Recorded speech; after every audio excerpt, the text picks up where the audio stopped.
Auzubillahiminash-shaytanir-rajim. Bismillahir-Rahmanir-Rahim. Class 11th, subject political science, topic Indian Constitution as a combination of rigidity and flexibility.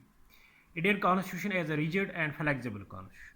Indian Constitution is neither rigid nor flexible, but has the advantage of both.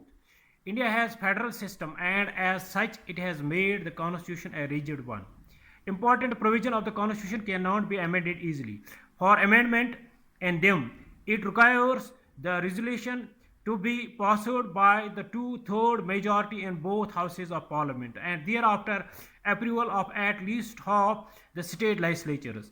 Some clauses can be amended by two-third majority of both the houses of parliament. Ordinary clauses can be changed by simple majority in both the houses of the parliament.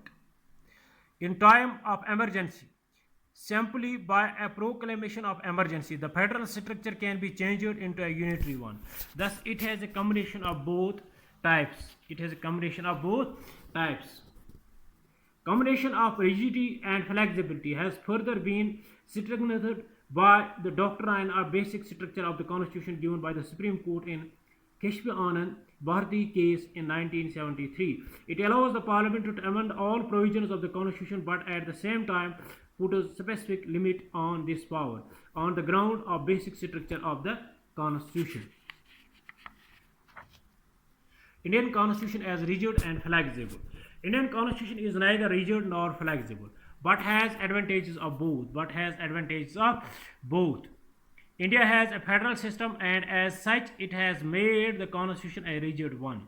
Important provision of the constitution cannot be amended easily. For amendment in them, it requires the resolution to be passed by the two-third majority of in the both houses of the parliament and thereafter approval of at least half the state legislatures. Some clauses can be amended by two-third majority of both the houses of parliament. Ordinary clauses can be changed by a simple majority in both the houses of parliament. In time of emergency, simply by a proclamation of emergency, the federal structure can be changed into unitary one. Thus, it has combination of both types. Combination of rigidity and flexibility has further been strengthened by the doctrine of basic structure of the constitution given by the Supreme Court in Keshvi Anand Bharti case in 1973. It allows the parliament to amend all provisions of the constitution but at the same time put a specific limit on this power on the ground of basic structure of the constitution. Thanks. Have a nice day.